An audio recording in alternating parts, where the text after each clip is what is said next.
यदि परमेश्वर हमारे साथ रहेगा, हमें चिंता करने की जरूरी नहीं है। इस गीत का अर्थ ये है, आपकी दया से मैं चल रहा हूँ, आपकी कृपा से मैं आगे बढ़ रहा हूँ, मेरा एक एक पल आपकी दया से, अनुग्रह से, अच्छा से चल रही है। हालेलुया। हम लोगों का परमेश्वर की दया से ही अच्छा से चल रहे हैं। कब क्या होगा मालूम नहीं, कितना कितना दुनिया में समस्या हो रही है। रोज आप अखबार पढ़िएगा और मोबाइल में न्यूज देखिएगा, मालूम हो जाएगा वो वहाँ चोरी हो गया है, यहाँ फलाना को गोली मार दिया है, कोई लड़की लड़का को लेकर भाग गया है, कोई परिवार वाला जो है पति जो है पत्नी को जला दिया है, आग लगा दिया है, और बकरी जरक गया है, गाय को मारने के चलते मर गया। इसी प्रकार बहुत तरह का बातें हो रहा। किसी को डायल करके जो है पंचायती में ताड़ना दिया गया। हाँ, मेरे डायरी में भी 2 ऐसा घटना लिख के रखे थे जो कि न्यूज में हम सुने थे। कई जो है प्यार के जाल में भी फंस करके कई लोग धोखा देके मर रहा। हाँ, एक पत्नी नर्स का काम कर रही थी और पति जो है रहा था, लेकिन पत्नी को देखा हरदम स्वस्थ बिगड़ा हुआ है, बार बार बीमार है बोल रही है। इसलिए उनको क्या किया है, पति के अपने लायरा भेज करके, कृतिका करके एक ही बेटी है, और जो है ये लगभग जो है उसका नाम पता है, डॉक्टर मुनि रेड्डी, और पत्नी का नाम कृतिका है।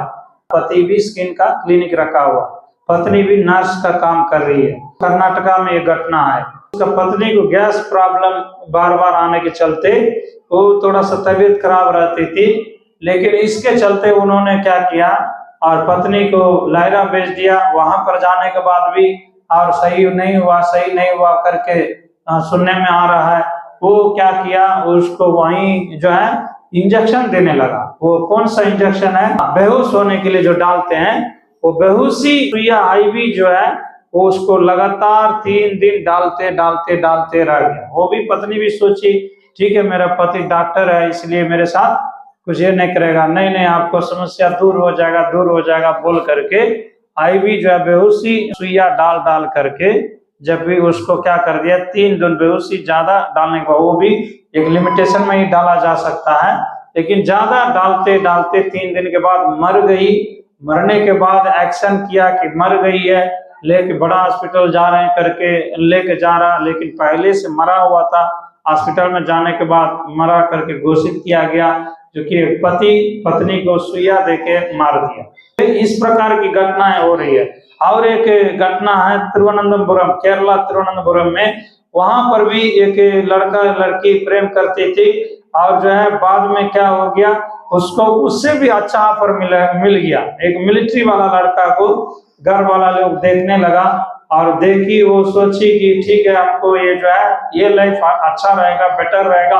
अब ये मिलिट्री का नौकरी कर रहा है, ये तो नौकरी नहीं कर रहा है, तो इसीलिए हम जो है तो उसी से ही शादी करेंगे। लेकिन इसके साथ में क्या नाटक खेला, देखिए ऐसा है कि मेरे साथ जो भी शादी करेगा ना, कुंडली में ऐसे बताया गया पहला पति मर जाएगा, इसलिए मैं शादी कर रही हूँ, इसलिए कोई बात नहीं, उसके साथ शादी करने के बाद ये करूँ। लेकिन वो क्या किया, हमरा छोड़ करके दूसरा शादी करेगा करके शादी कर लिया, मिलिट्री वाला शादी कर लिया।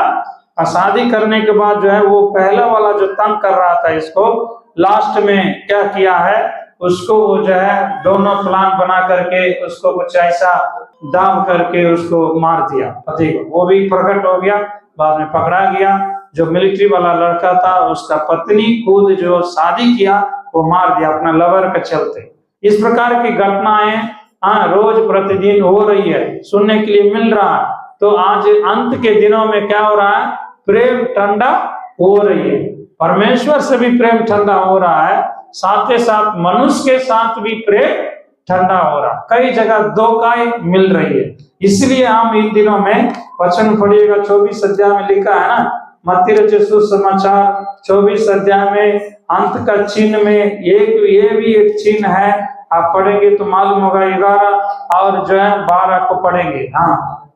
11 पर बहुत से झूठे भविष्यवक्ताएं उठ खड़े होंगे और बहुतों को भरमाएंगे, अधर्म के बढ़ने से ठंडा पड़ जाएगा। अधर्म, अधर्म का मतलब क्या है? पाप से भी ये ज्यादा है। पाप का मतलब अनजाने में किया जाने वाली गलती है, उसको पाप कहते हैं। लेकिन अधर्म का मतलब जानबूझ करके कर रहे हैं, वो इससे पाप में जो है बढ़ जाएगा। अधर्म के बढ़ने से बहुतों का प्रेम ठंडा पड़ जाएगा। कितना बेटा संपत्ति के लिए बाप को कुल्हाड़ी मार दिया, कुल्हाड़ी मारा, झगड़ा किया, जहर दे दिया, लड़ाई किया, घर से भाग गया, बाप को भगा दिया, अनाथ आश्रम में दे दिया, इसको बाप माए को वहां बुढ़ियों का जहां रहने का जगह बुरा लोगों का ऐसे आश्रम में छोड़ दिया। इस प्रकार की घटनाएं इन दिनों में मिल रही है। तो इसलिए अंत के दिनों में है तो हम लोगों के अंदर में परमेश्वर का प्रेम कमना नहीं है, घटना नहीं है, बल्कि हम उसको बचा के रखना है। तो भी ऐसे लोग हैं जो आपका परमेश्वर के प्रति प्रेम को दूर को घटाएगा, ऐसे लोगों से आप अपने आप को बचा के रखिए। वैसे लोगों के साथ में ज्यादा बातचीत नहीं करिए, वैसे लोगों के साथ में ज्यादा बैठिए नहीं, ज्यादा इंटरेस्ट नहीं रखिए, नहीं तो आपका भी आत्मिकता खराब हो जाएगा। जिनके जीवन आत्मिकता में सही नहीं है, जिसका चाल सही नहीं है, हाँ, जिसका मान चलिए चाल चलन सही नहीं है, हाँ, उसका मेंटालिटी संसारिक मेंटालिटी हो गया, तो ऐसे लोगों के साथ में हम लोग ज्यादा रहेंगे, उसका ठंडापन हमें ठंडा पकड़ लेगा।